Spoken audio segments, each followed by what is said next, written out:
Magandang gabi mga kapiston.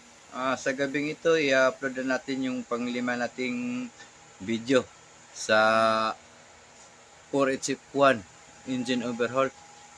Medyo matagal-tagal talaga kasi mahaba ang proseso. Hindi madaling magawa ng makina mga kapiston. Kaya abangan nyo, i-upload na natin. Yung mga hindi nakapag-subscribe, subscribe naman po ng aking YouTube channel at saka huwag nyo kalimutang pindutin ang notification bell. At saka pakishare na lang sa aking video. Maraming salamat po mga kapiston.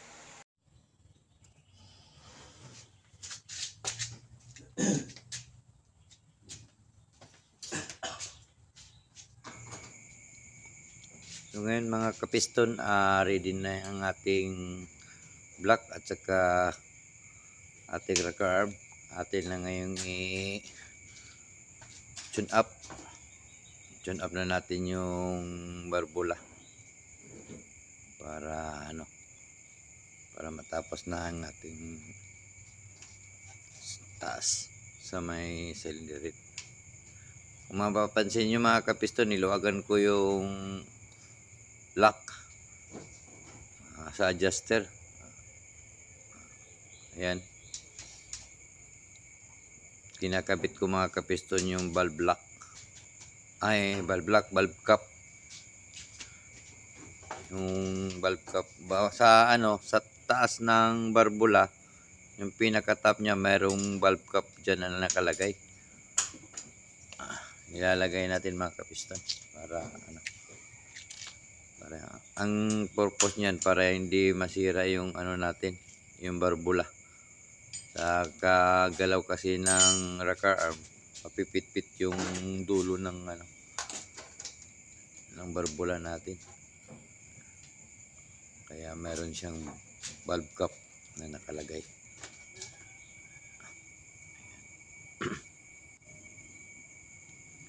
Sa cylinder head natin mga kapiston, mayroon tayong makikita na 4 na butas sa tagiliran. Ang ibig sabihin yan, yung butas na yan ay intake. Yung sa kabila naman yan, yung banda sa akin ay exhaust. Yung 4 na butas na banda rito sa harapan, yun ang intake. Ngayon, kung mapapansin nyo yung valve na nasa uno, yung sa tapat ng letter K, yan yung intake sa unang butas ng cylinder head ng intake. Yun yung intake na barbula. Yung pangatlo naman nakatapat yan sa pangalawa na butas, intake din yan. At saka yung panlima na barbula nakatapat sa pangatlo. Saka yung pampito naman na barbula nakatapat naman sa pang-4 na butas. Puro intake yan mga kapiston. Yung 1, 3, 5 at saka 7. Yung 2 naman, yung pangalawang barbula, sa exhaust naman yan. Yun yung sa kabila, nakatapat na butas doon sa exhaust manifold. Kibali 2, 4, 6 at saka 8, pang-8 barbula. Yun yung exhaust manifold. Ngayon mga kapiston, nakahanda na yung uno. Pwede na nating i-adjust yan. Ayan, kung mapapansin yung mga piston, hindi ko inikot yung makina, in-adjust ko na kaagad kasi naka-stop na yung piston yan, naka-open fire na yung uno. Ayan. Ang adjustment pala na binigay ko dyan is 16. 16 mga kapiston straight.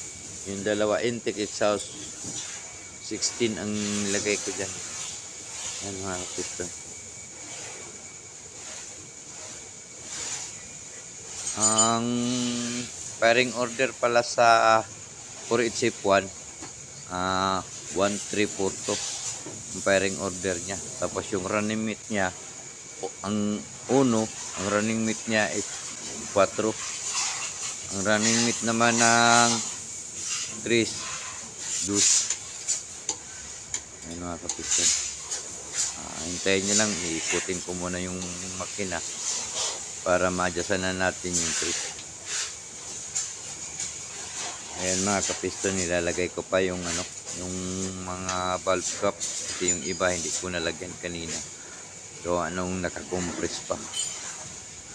Hinintay ko munang mag-play. Hindi siya nag-compress bago ko ilalagay yung mga valve cap. Ayan, ilalagay ko ng mga kapiston yung valve cap niya. Lahat ng mga maluluwag na barbula lalagyan niya. Yan lang yung yan mga kapiston, i-adjust ko na yung trace.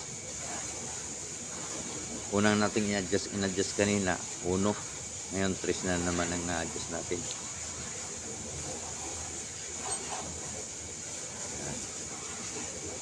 Luluwagan yung nut, tapos ipapasok yung filler gauge.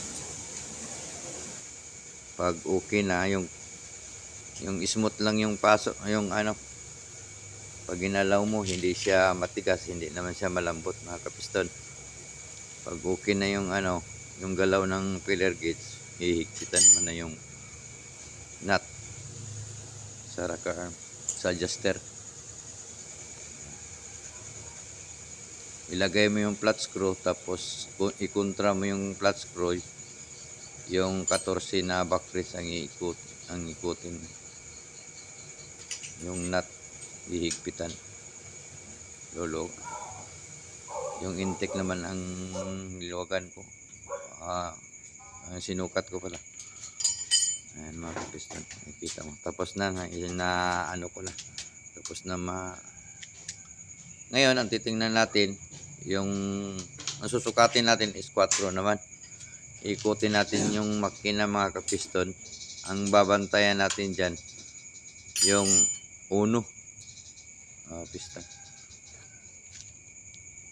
yung 1 na yung 1 na piston na rocker arm.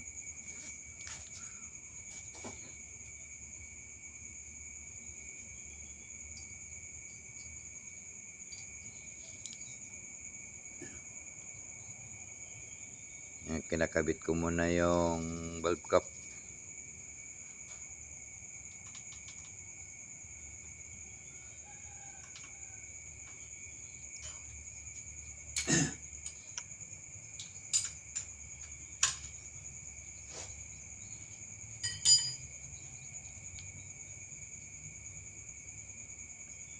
Wala din yan valve cap mga kapiston.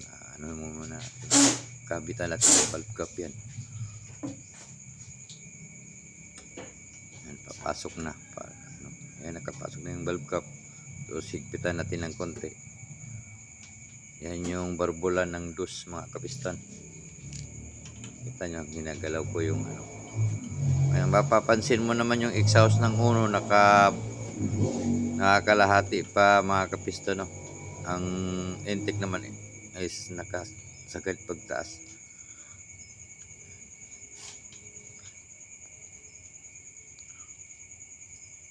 Pag iniikot yung makina clockwise, pag nasa harapan, nasa harapan ka, kaharap mo yung ilisi, clockwise ang ikot niyan mga kapiston pag inikot mo yung makina.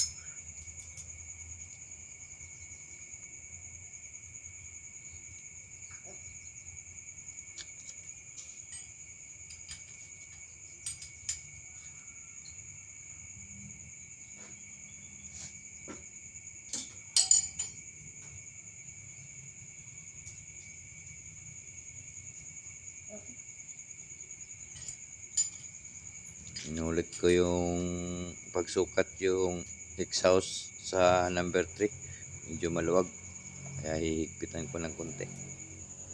Hinigpitan ko ng konti mga kapiston. Kailangan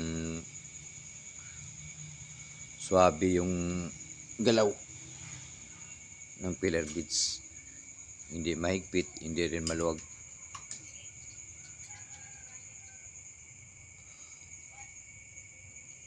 Yan, titingnan nyo maigi mga kapiston kung paano mag-adjust ng barbula. Yung mga kakaumpisa pa lang mag-mekaniko, tingnan nyo na maigi kung paano mag-adjust.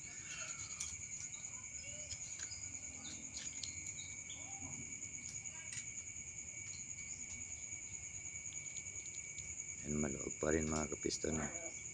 Ihigpitan muna ng konti.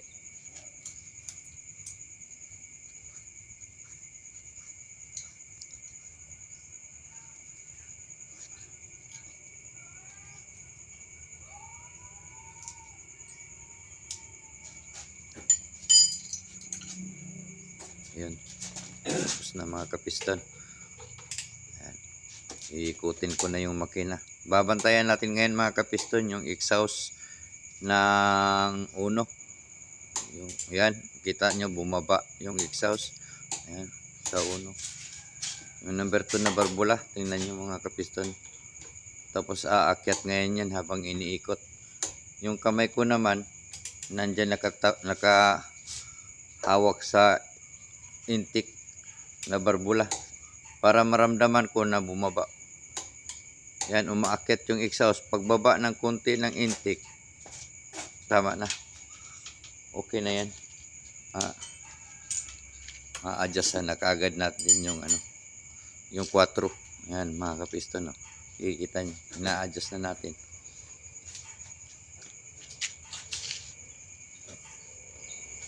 Lahat ng mga barbula na yan mga kapiston, mula 1 hanggang 8 na barbula, pare-pareho ang sukat niyan, 16.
Ayan, tapos na mga kapiston.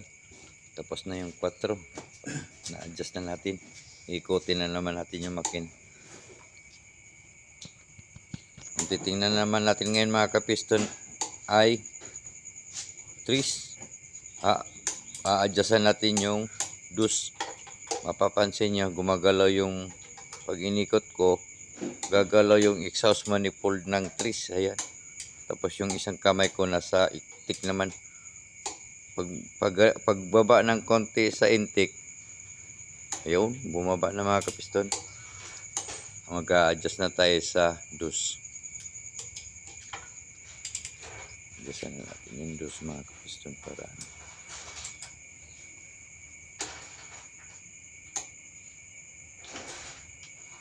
ayan. Maluwag na yung dos niyan mga kapiston. May free na yung dalawa, intake at saka exhaust. Kaya mag-a-adjust na tayo ng barbula. Ganun lang mga kapiston. Titingnan nyo lang yung bawat barbula. Kaya ang intake begin to open. Pag mag-umpisa ng bumukas yung intake, ihinto mo na yung ikot ng makina. Tapos a-adjustan mo na ngayon yung running mate nya. Kunwari, tiningnan mo yung trace. Yung running mate nya is dos. A-adjustan mo na kaagad yung dos pag naka-intake begin to open na yung barbula sa trace.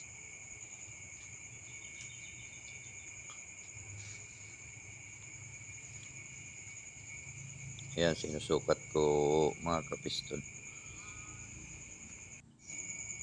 Baka magtaka kayo mga kapiston, nahuli yung pagsasalita ko sa galaw.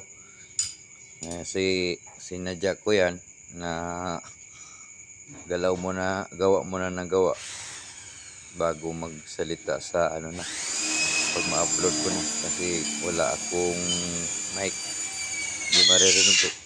Yung salita ko nasa malayo kasi yung camera. Ayan mga kapiston, na-adjust na naman tayo sa 1. Babantayan natin yung 4.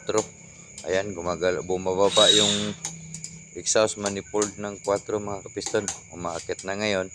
Pagbaba ng intake, ayan, babantayan mo yung intake. Pag bumaba, ayan, bumaba na mga kapiston. Mag-a-adjust na tayo sa 1. I-review natin mga kapiston. Di ba na-adjust na natin yan kanina? Pero i-review pa rin natin pag-adjust. Gawa nung minsan habang iniikot mo yung makina, nagbabago yung clearance. Yan. Pag sa tingin mo hindi nagbago, huwag mo nang galawin. Pero pag nagbago, medyo maluwag, i-adjust mo ulit. Katulad dyan mga kapiston, lumuwag yung intake. Ayan. Inuulit ko yung pag-adjust. Kita ng konti. Tapos galaw-galaw sa filler gauge. Galaw-galaw yung mga pang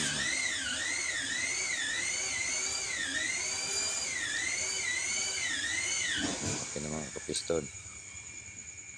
Yung exhaust naman ay maluwag pa rin. Kaya adjust natin ulit.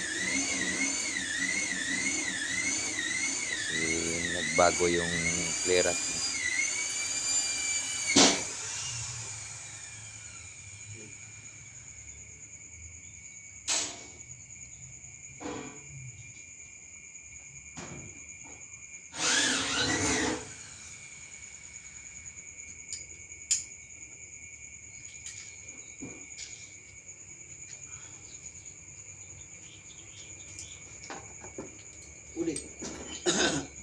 Okay na mga kapiston. Ito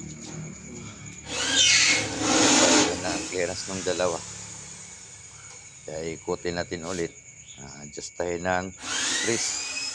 Titingnan nyo yung dos mga kapiston. Nakababa yung exhaust. Ayan. At habang iniikot, aangat ulit yung exhaust. Ayan. Ayan, umaangat. Pagbaba ng intake, yung hinahawakan ko, pak. Okay na. A-adjust tayo ng trace. Susukatin natin ulit. Re-review lang natin mga kapiston. Okay ba? Ayan. Ayos. Hindi nagbago yung hindi nagbago yung clearance mga kapiston sa trace. Ayan. Gagalawin natin yung uno. Yan, bumaba. Titingnan natin yung 4. Yan. Susukatin natin ulit kung hindi ba nagbago mga kapiston.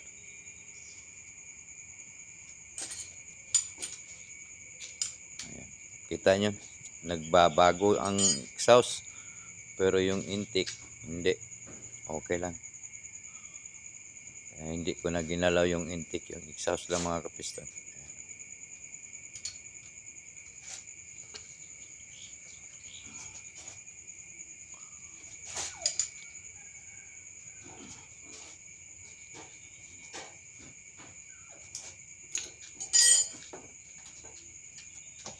Okay na mga kapiston. Ibalik pa rin natin siya sa top dead. I-tap pa rin natin yung piston mga kapiston, no? Yan. So titingnan muna natin ulit yung dus kung hindi ba nagbago. Yan, umaakit yung intake, bumababa yung yung exhaust ang umaakit, bumababa yung intake. Susukatin natin yung dus.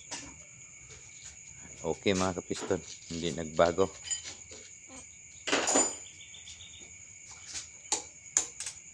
Yan, okay na. Pagkatapos mga kapiston, ikutin ulit yung makina. Paggalawin nyo yung 4. Intake begin to open yung 4. Naka-open fire yung 1. Sinadya ko yung ikutin ulit mga kapiston para pagkabit ng injection pump, diretso na natin ikabit kasi naka-timing na yan. Naka-firing na yung 1. Kailangan yung injection pump din yan, pag ikabit mo, naka-firing din yung 1. Lalagyan natin ng lubrication.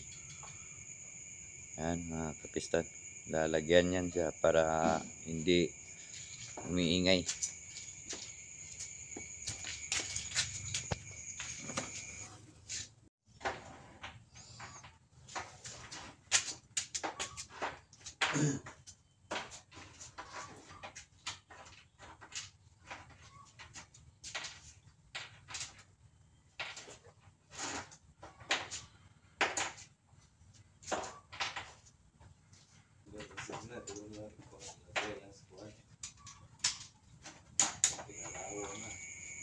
I-final check lang natin mga kapiston yung mga bolt sa mga bolt ng rocker arm at saka yung bolt at saka na yung nut ng nut ng camshaft. Nire-check ko lang ulit may maluwag. Tinor ko yung yung mga bolt at saka nut. Ang higpit pala niyan mga kapiston is 25 lang.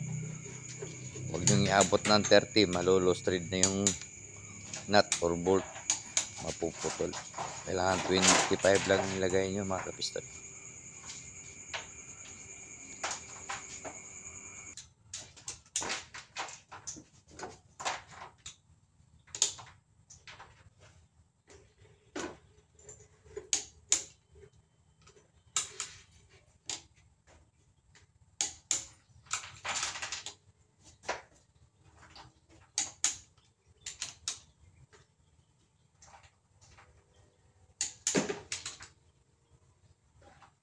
Kasi mga tutunto sa kuhan, mga tinexprential. Ang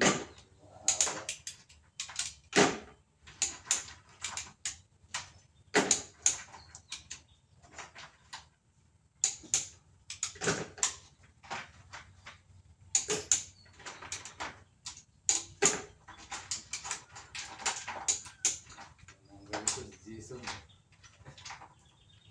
Ang ganito takip mo yan.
Ayun mga kapiston, tapos na natin na-adjust yung mga barbula.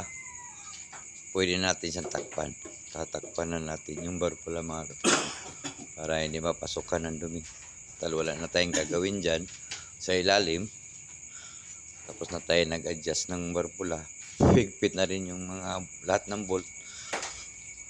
Kaya tatakpan na natin para makapag-umpisa naman tayong magkabit sa ibang pisa.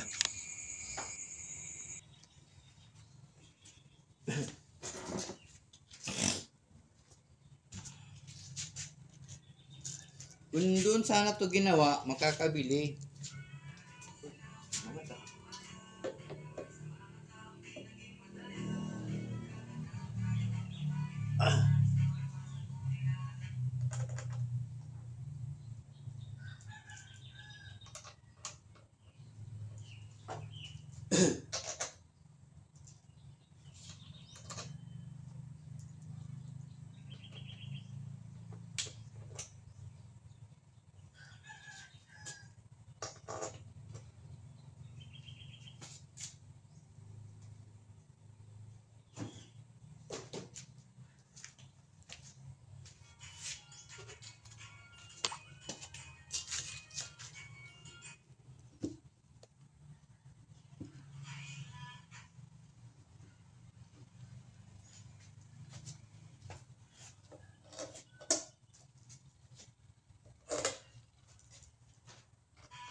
Yung mga bolt ng cover mga kapiston ay 12 na bolt lang yan. Huwag nyong higpitan ng gusto. Baka mabasag yung takip. May rubber yan sa ilalim. Ayan. Pero yung bolt naman yan ay may stopper. Ingatan nyo lang mga kapiston. Na hindi mabasag yung takip pag higpit. Kailangan tamang-tama lang. Wag sumubra, wag maluwag. Tamtaman lang.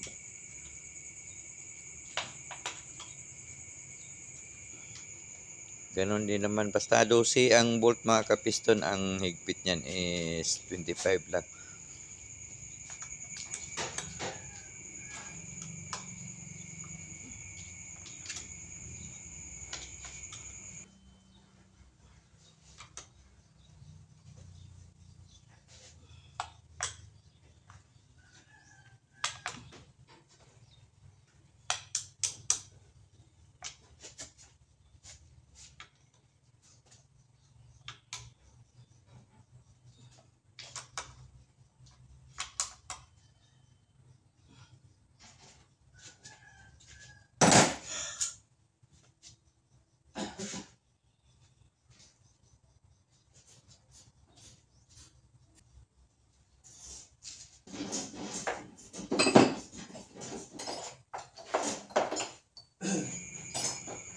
mga piston, natapos na natin mahigpitan yung cylinder head cover, valve cover mga kapiston.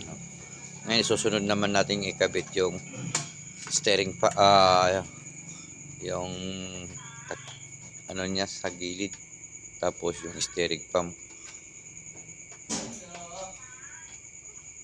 Ano lang yan mga kapiston, plate lang yan, dapat mayroon niyang foam para hindi masyadong mainit yung makina.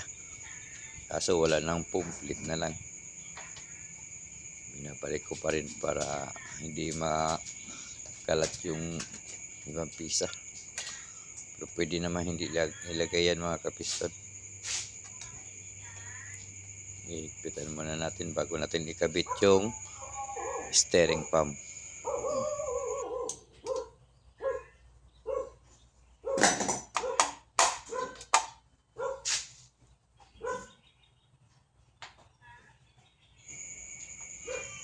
Yan, tapos na mga kapiston.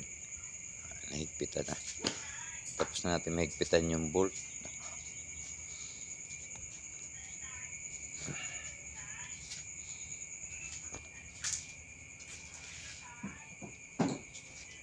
Yan, handa na natin yung steering pump para maikabit na natin.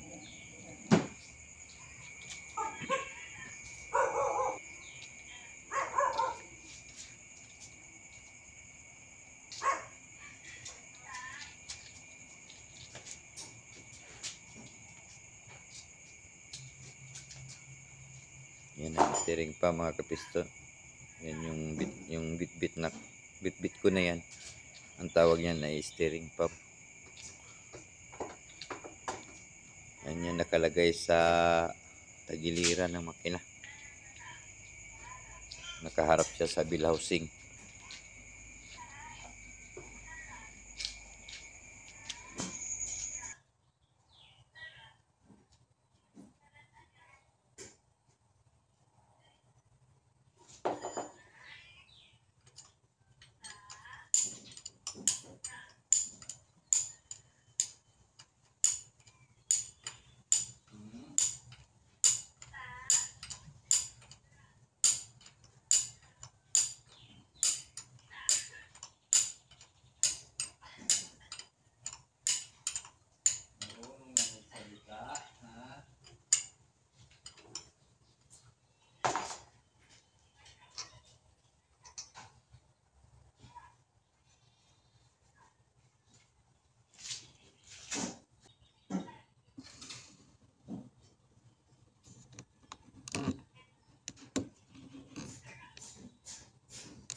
Yan mga kapiston, steering pump yan.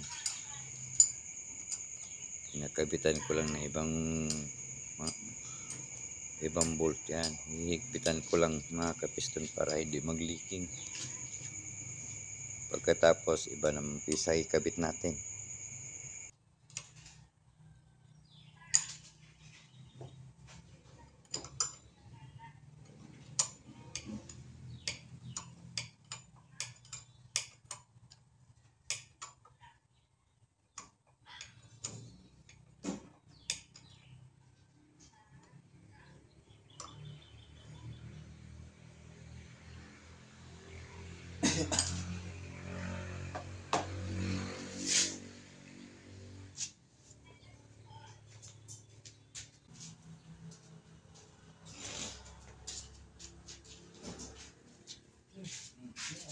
Uy! Foreman!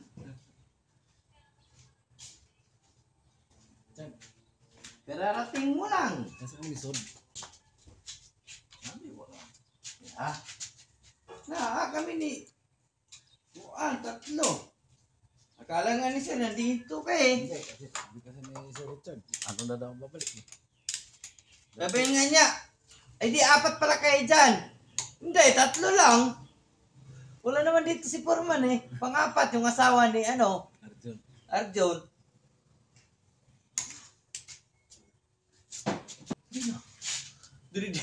Alag-kaalag, ano na yun ah. Wala lagi. Dahil kung alam ko lang, di dapat bumalik na ako dito. Akala ko nga nandito ka na kasi nakita ko yung bag na pula doon. Wala Ibig pa sabihin, pala. dito na kayo nag-ano?